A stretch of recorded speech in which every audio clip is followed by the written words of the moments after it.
And good morning, good day, good evening, everyone. Welcome to another monthly episode of IGDA Unscripted. My name is Natasha Skult, and together with Dina Ramse, we are hosting this podcast. Hello, Dina. Do you want to say some greetings? Hello, everyone. And today with us, we have really special guest and dear friend Tiziano Giardini from Italy, from Turin, and he is a superstar in so many ways and levels, especially with the community building and overall from being very impactful in the development of the games industry, not just in Italy but in Europe as well. And it's a great pleasure to have you here, Tiziano. So please take it, like, tell us who you are, and so that it's way better if you say it yourself, of course. Okay, thank you very much, and thank you very much for the invitation. It's a pleasure to be here. So, for who doesn't know me, my name is Tiziano Giardini, and I started IGDA Italy. I think it's 5 years ago right now, but we are almost like more than 5 years ago. It was March of 2020. After I met Natasha in Finland, and she told me like, why don't you open a chapter in Italy? And so I did. Apart from my like IGDA work, I also manage an acceleration program for gaming developer called QuickLoad, that is based in Turin. It's a physical program open to all European companies. So if you are starting a studio and you want some help, feel free to apply. Um, I would just wanted to say also that I didn't do IGDA Italy alone, and I couldn't have done it without the help of all of the volunteers that are part of the current team. So So you are mostly working from Turin. Like I'm just kind of like it's in the northern Italy for those who might not be aware of, and then from there, from IGDA Turin, this grew into the whole nationwide chapter with other hubs and so on. Can you tell us how that journey went? Like, because it is one yeah. thing from local needs and local, especially kind of community events and other programs that you have been doing, and then how that grew now into the national chapter. That would be something that would be Yes. really fascinating to hear. So I think we started the local chapter in Turin at the worst possible moment because we wanted to do local gathering events physically in our city, and it was March 2020, so not really the best timing. But this created like the opportunity to be online first since the start in a way, and so we opened like a Discord server and we started putting people inside because we wanted to do something even if we were at home closed and like in lockdown. And so we did a lot of virtual events at first, and this probably created like a small chunk of like more national community rather than just like a touring one. But then we did our first physical meeting in November 2021 when the restriction were lifting. And we were really super lucky because we found the support of a local institution called OGR, which is this like very nice cultural innovation hub. And basically, they were searching for content like meetups and these kind of events, and we were one of them. So we proposed to them, and they started giving us a lot of support, giving us a Wednesday every month to do like a local gathering event in a very super nice place. And so we started doing that, and we had we were always filling every space possible in these events, and this was like a super nice because it meant that there was a community in Turin, and they just needed a place where to meet. And so we did that, and so we started organizing these events, and we did it for we are still doing it, and so for I think like a couple of years, like nothing really changed, and so like we just did things locally.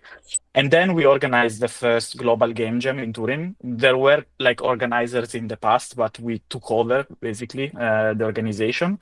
And when we did that, like usually like the Turin game jam is very big. We were like 200 people.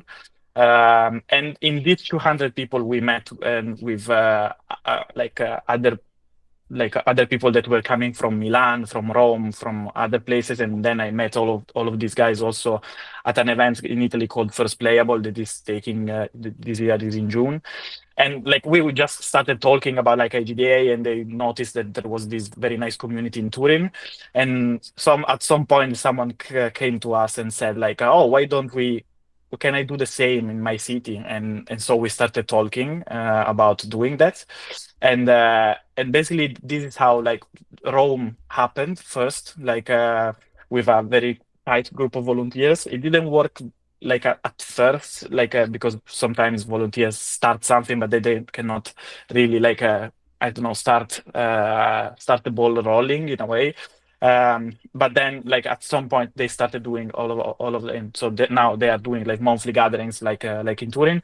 And then Milan happened, and then everything started snowballing really quickly last year. And we went from being like Turin and Rome to be Turin, Milan, Rome, Cagliari, Sardinia, Emilia-Romagna, Toscana, Catania, now Trento. So like everything, and also Genova, which I don't want to forget. And so basically we went from being like I don't know, 10 volunteers in Turin to be like a group of 40 to 50 people all across Italy. And it's really been amazing. Yes, I Oh, mean, and fantastic. that's really really impressive work. And when it comes to like this sort of creating processes, because what I can hear from this is this sort of like, as Rome took a moment to also see how to manage the events and so on. So how was your approach in creating these processes to help other hubs spin off, and if I understood correctly, Yeah. also with Milan was easier and so on. So how did that go? So like I think we are still in the process of figuring out in the process of figuring out the processes. But like I think I did what I was like I did the same that was passed to me when I opened the IGDA Turin chapter, which basically is like I give full independence to the volunteers, because like it's volunteer work, so you need to express yourself, and like people in a different city know the city better than me, or than like the team of like of the board of the time. And so like what we did was more like explaining to them what our like experience was, and we created some kind of like formats and we explained them. Like for example, like the thing that was super helpful was that we had like a more institutional event in Turin, which is the OGR one, where we like, sorry, my cat is joining. Um, Cats are always welcome. we have Just saying. So we have this like you need to have a talk, and then you have like food and drinks and everything. But this is a very difficult event for if you want to do it for the first time. And so we like in Turin, something that started happening was a guy came to us. His name is Michele, and he said oh, I want to organize like an informal gathering where like there is no talk, it's just getting beers and drinks together. And so this is how the peer to peer started happening. And this created like a basis of these two kind of formats, where like the more institutional one, it's like if you want to push really hard, you can do that. But if you want to start super easily, and like it's a very easy thing to do, you just go to a pub and you say, I want to do a meetup of game dance here. We're going to be, I don't know, 10, 30 people, 50 people. Of course, the guy at the pub will say, yeah, why not?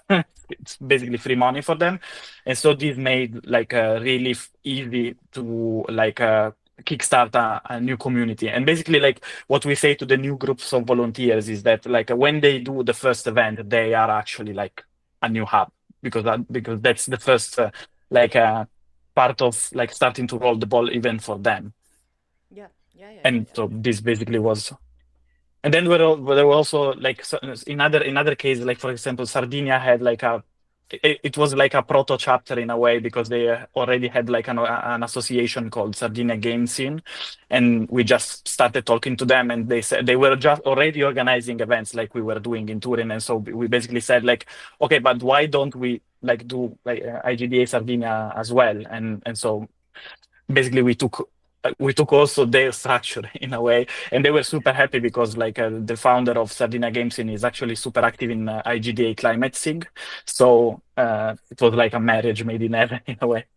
Yeah, that usually happens. The usual suspects from the communities who are active anyway. They might be also active in other things. Same like the game jams, as you mentioned. Like the same people usually organize these sites and events across the cities, not just the countries. The same suspects. same, same active individuals. For those who are joining us online, hello, hello. And also, because they're in the chat, I'm keeping an eye on chat as well. So, any questions for Tiziano or for any of us, please do feel free to post it. I will be keeping an eye on that. So, as I always have to ask about the marketing because we also have a marketing guru here in the call. But basically, when it comes to communicating all of this to those who are not aware, because again, there are people who um, are more proactive to find activities and so on, or just generally being more. But then there are those who would like to, but they don't know even where to start. So, what was your approach in basically spreading the word and doing the marketing for your activities and so on? Because this is one of the hardest things that we have heard that might happen among other communities in different regions and so on. So, any tips there? And I will leave this whole thing for Dina to ask any further questions on the marketing side. but yes, just like Okay, communicating. so Yeah. I think we started from a very lucky point because at first we were really bad in communication. But the thing was that like the As we touring all are. community was That's, the touring that community was so vibrant that basically we the first event, for example, like the first event that we did in November 2021, we announced it 2 days before the event happening because of communication issues in a way, and then 70 people joined. And like the capacity of the place that we were like supposed to be in was 50 people, and and so basically this happened all the time in Turin. Like every time we organized an event, we were like, if we communicated it, like we were like having issues with people, like not because the capacity were like are super strict in the place where we are because of security and everything. And so we always had like the capacity at some point was 100, and we are always like 100 people joining. So and like we didn't have the need a little bit for communicating, but then when we started going outside of Turin, and we needed to like really communicate, surely Discord was one of the main like tools that we used for like announcing things and everything. Then we basically created like a volunteer group of people that communicate on the social media, so that we have like some kind of written during the day. Also because right now, since we have like 9 to 10 sub chapters in Italy, the calendar is really complicated. So we have this like amazing group of volunteers that I don't know if they join us, they will see this, but I really love them because they have been like steering the wheel for like a year and a half, and they are just not stopping, and I'm really happy about that. this That's is the amazing. And yeah, I don't know. We really like everything happened in a way like just by letting people express themselves. Mhm. And like probably like it's also like a lot of like probably what we do really a little bit better probably is that I really care about like people having a good time at the events, because then like it's basically word of mouth spreading the word about like how good the events are. And like we really take the feedback from the community. And like another tool that was super helpful for us is having like volunteers that are part of big companies, because then they will just like shield the event to their inside of their company. And so some people from their company is going to join, and they are going to of course be part of the community and everything. So that is one advice that I have for like new chapters, because that was super helpful for us. Did you ever reach out to these companies, or were it just people who were already participating that you were reaching out to? It was just volunteers in like we had like the initial group of volunteers. We had one guy from the main studio in Turin. I was working on in the same studio as well. Then we had another guy that was like really friend with someone inside of the other studio, and so we basically asked them to like, okay, just like they all of them have internal communication platforms and like Slack or like this kind of Discord or like anything like that, and they were just like posting the event, and the people started to join from that. And this is an And advice that we give to the sub chapters as well. I just find someone that works in a company like that is a leading company in your area, and that's going to go much more far than like making a post on Instagram. of course, yeah. Grassroots efforts always go a much quicker, at least, if you Yeah. know the right people. But Have you had any problems with the volunteers that you're working on? Like, obviously, we're seeing very often here that, you know, someone will come in, give it everything, and then sort of disappear. How do you tackle that? So I really think that like volunteer work is something that you do, and then you at some point like because life happens and like priorities change and everything, it's something that you start doing, you do, and then you leave in a way after you had like your full experience.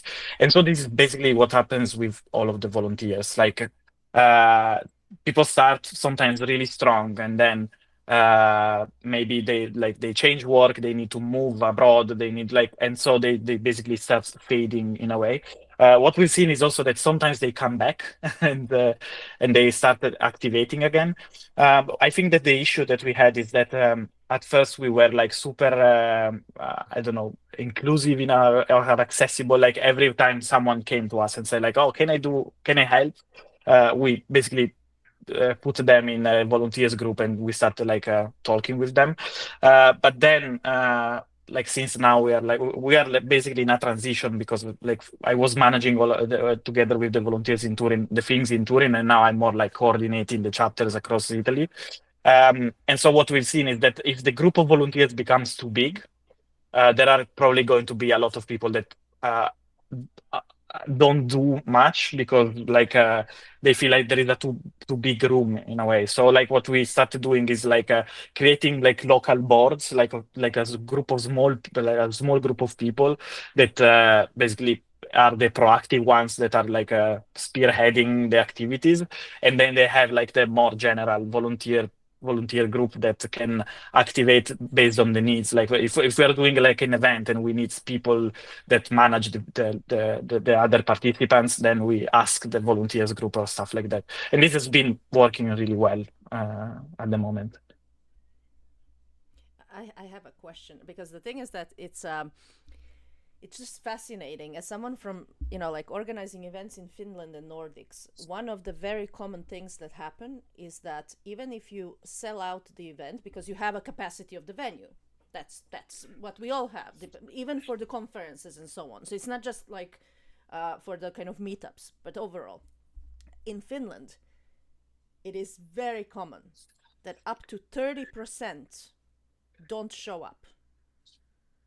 Just imagine that. Like, so, and but that's not a case in a culture that is more social and generally proactive and active in a having this whole, you know, like Italy, unlike in Finland. So basically, completely. So do you have that sometimes that people don't show up? And what would be that percent? Because again, in Finland, 30% is what we are expecting. So we are usually, and this is what we do. So this is just funny, but it works. We if there is 100 and let's say 100 people cap, we will have 150 available spots for signups because we know that there will be no shows as a fact. And doesn't matter whom you bring. Yeah. Big boys you bring, big names, this and that, doesn't matter. There will always be 20 to 30% no shows. So do you have such a thing in Italy at all, in any of the areas, or not at all? It's opposite problem. I don't know. Like, it's just fascinating to see these different also cultural kind of like how people So like I'll answer this because like it's a funny thing. Like it's basically like the same in Italy. generally, like we talked to OGR and they are organizing events, for example. They told us like, oh, we have like from 50% to 20% of like a drop-off rate, like people that are not showing after registration. That's not the case with us. So like there is of course it's higher when it rains or it's cold or like there are like environmental hazards. And so like we really see that like people start not showing when sometimes we had also events with like strikes happening like for public transportation. And so of course in that case it's like the drop rate gets to 30%, I guess. But usually like in touring especially like then across all Italy, of course, every place is different. We are very different in every region of Italy. But in Turin, like we also have the opposite issue, because if we do too much of like waiting list in a way, we are going to need to send the people away because like usually like we are really super tight in like letting everyone join the event. I myself did many times like basically left my place to someone that was not entering, and so I gave him my place and I stood outside of the venue just because like I just want people to have a good time, and it's like I organized the event and I cannot even attend. And so like we are really careful about the wait list, because if we do like I don't know 50% wait list in a way, we have people, because we are Italian pirates in a way. So like of course if you want to join an event, even if you didn't register, you're going to show up and try to enter. Like and so what happens is that we have the registered people, then we have the wait list, and then we have the random people showing up, and we always try to like send everyone in as much as possible, because of course like you had the courage to show up, like why shouldn't we not let you enter? But of course like since we have like 100 spots, we can just have 100 people joining. Yep. So I would say like drop off is usually from like at most 10%, and for the Tech and Tonic at least, which is the event where registration is needed because of the capacity is that. Yeah. I mean, that's also funny because as a Serbian woman and in Serbia, that's also one thing that it's very common. If it's a bad weather, we are not gonna go. So that's, I can recognize that. But here in Finland, when it's always bad weather, weather doesn't affect really. Even -30, let's go if you're going. Like if you so that's not a problem. But the drop off is just, that's the thing. We don't even know. Quite many event organizers have been for different events, not just again meetups or something, which is also conferences. For example, if you have in Finland 2-day conference, first day is going to be perfectly okay, like when it comes to, but already second day, people won't show up. And you have all the program, everything is still, there will be less people showing up on the second day, which is like nothing to do. It's just again cultural thing that we just need to then adjust and see how to manage. And because again there are, especially when you're organizing events with sponsors, with things that, so it's different from the meetups, so it's like there are certain expectations and so on, so it's a bit more tricky, but that's great to hear that again in Italy it's not, at least in Turin, like the people do are taking their own proactive approach in all of this. So yeah, any questions online, please do feel free to ask. Otherwise we will be continuing. So now that you have been doing this, and among so many other things, because this is not your day job per se, like you are also working in a game company. do you wanna say maybe something about balancing all of this, because volunteer work is volunteer work, but then again the other hats that you have, do you want to tell us more about all of that and how you balance all of these activities? So I think again I'm in a very lucky spot, because so I started the IGDA and I wanted to have the opportunity to say why. Basically, I was running my own studio, and I was straight out of university, so I was like what we call in Italy is scappato di casa, which means like someone that ran away from home.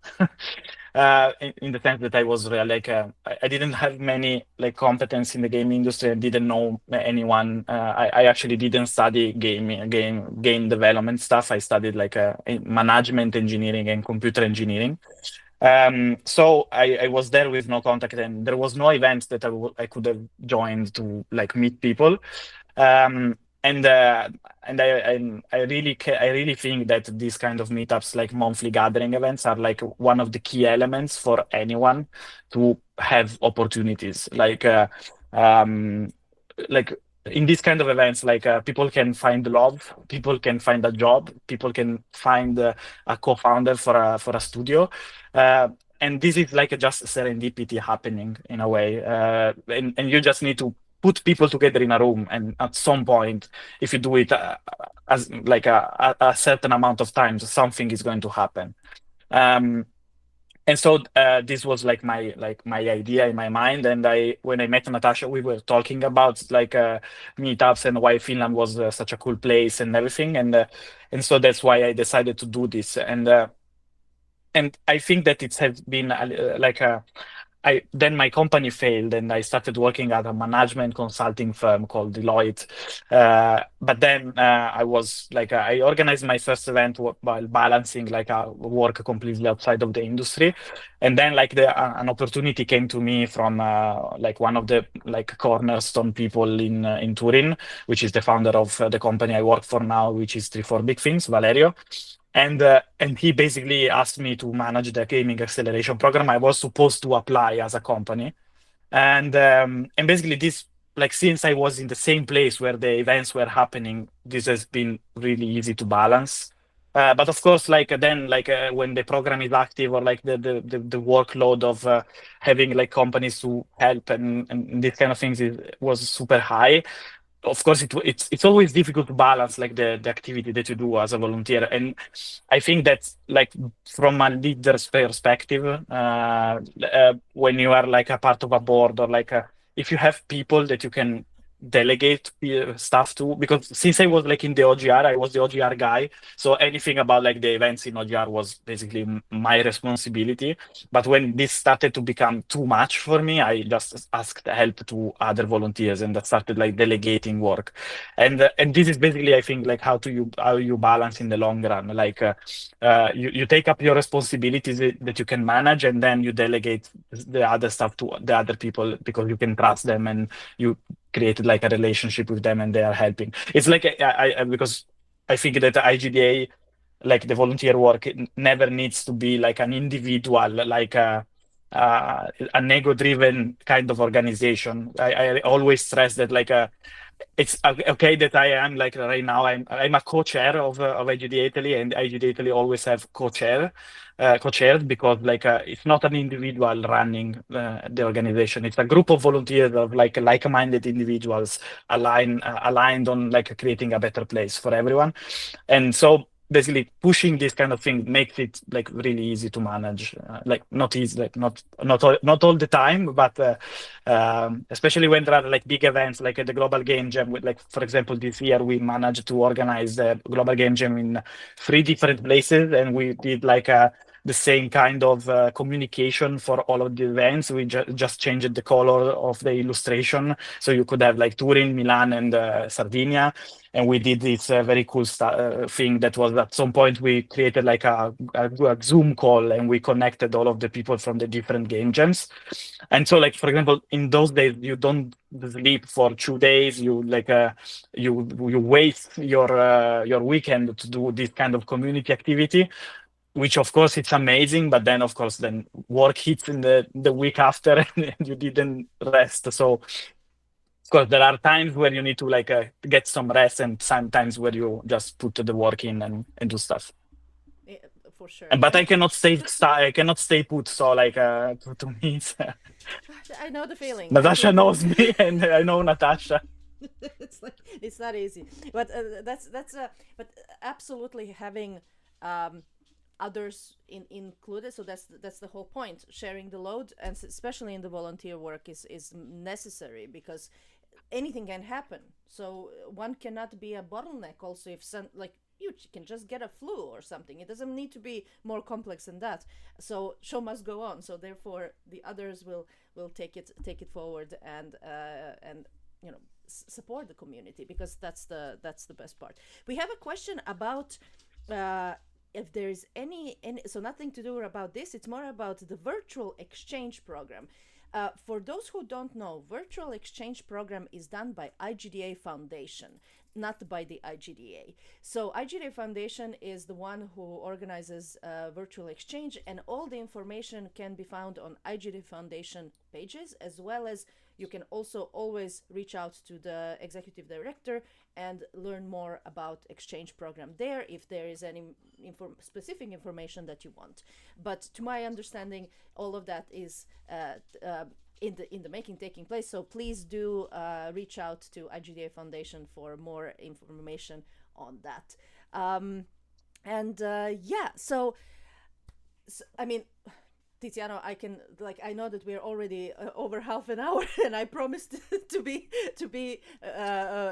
have it short and sweet. We can, of course, and we are looking forward to have you many times in this podcast. So it's not just like a one time, but for some who are just like to start slowly closing. First of all, I would like to hear what are the plans, what are your next, if there are anything that you would like to share. So what are the plans with the IGDA Italy, and especially with the members and so on. So what kind of maybe even specific membership stuff you might have, and any things for the IGDA Italy and the Italian community. So anything you want to share about that. So the plans with IGDA Italy. And of course, the second thing would be tips and any kind of like stuff for those who are considering to get active, even in their own, no matter where in the world they are, but if they want to get more active in their local communities, in their local, maybe even start their own IGDA chapter or anything. So this sort of like what would be the ways to, so some tips and tricks on what's happening in Italy, but also in general. Okay, so let's see, so kind of like what is happening right now in IGDA Italy is, especially from what I'm doing, is actually like a boring job in a way, because so we basically registered a local association because it was easier for like bureaucracy and like booking of places and many other stuff. And so I'm really big on like creating all of the documents that are needed, because we registered in September of last year, but basically Italy is really bureaucratic, so we need to have like a proper rule set, and we are basically like preparing the association to getting local members in and like managing all of the different processes, and even just also the relationship with the like IGDA US kind of association. So this is something that is really big, and it will help us to have more resources from the government or like the European Union or stuff like that can generate new events and stuff like that. At the same time, we are organizing a very big peer-to-peer, which is the name of the event that we use for the informal gathering, that we are connecting in Florence to the biggest like B2B events that we have in Italy called First Playable. And usually I think the participants of the First Playable are like 500 to 600, and so this peer-to-peer is going to be like one of the biggest ones, and it's one of the main points where most of the volunteers from different cities can meet, because most of us will be there. So it's always nice. We already did it last year, but we are going to do it again this year. And but basically, like this year is all about like structuring the processes and doing like making sure that every sub chapter has everything that he needs and can organize the events without any hassle. But to the new chapter, or like anyone that wants to start this kind of like activity, I think my only tip, or like my first tip, is that you just need to do it. Like it's not hard to organize an event. Like it seems like, oh my God, if I need to organize an event for game devs, oh, I need to have like the international speaker, I need to have like this very cool place, I need like, but in reality what you just need is like a place where you can put a flag saying like, oh, game developers will be here at this time, this day, and people will show up. Maybe the first event that you do, it will be just you and other two guys, the people that you invited or that you organized the event with. But in 2 to 3 events, if you do it like constantly, if you are consistent in what you're doing, people will start coming in. Just because, even just because you meet them and say, "Oh, I have a meetup," and they start joining, and then they bring friends, and then they bring other friends, and at some point, you have like 60 people at your event. And like, of course, if you have the opportunity to do something bigger, like having a speaker or like having this kind of thing, just go with it. But if you feel stressed about like this kind of activities, just say that you are going to that pub and just create like an Eventbrite about it, and that's it. That's a very good point. I mean, quite many events, especially throughout years of IGDA Finland, like were literally, just like you said, in the middle of the park even. So not even event. Like kind of like people would bring their own drinks in the sense like just like a picnic kind of thing. It just, but there's a flag kind of thing. It's just like, we're gonna be here in this park. Come and join, especially if the weather obviously allows. But that's kind of mostly kind of this sort of summer. Summer is filled with this kind of like ad hoc event. Yeah, we did the same in Turin at some point. Yeah, because it's like, but you are so right. Spot a note of sorts, like this sort of flag that people know where to come, like this sort of that they see your people. Like for at least with game developers, quite often in Finland, at least everyone looks the same. So everyone is in hoodies and kind of like very much the same look. So it's like you can even just follow, oh, where are the nerds? Ah, there. And you can just kind of like go and follow that sort of trail of nerds. That helps as well, like because you recognize your people and there you go. But no, that is really, really, really good tips. And with that said, we will be sharing, so Tiziano will share these links for IGDA Italy, but also all the upcoming events that are happening in Italy, as well as some other links, whatever Tiziano, OGR and Quick Load and so on. Please, if anyone is interested, the links will be included as well. So feel free to reach out to Tiziano and he will explain all in more detail. And with that said, Tiziano, thank you so much for joining us today. And as said, we are very much looking forward to have you again and then talk about more of acceleration and other things that you are working on, but more of that in the later episodes. So thank you once again. Thank you, Natasha and Dina, for the invitation. And see you soon. Bye, everyone. See you.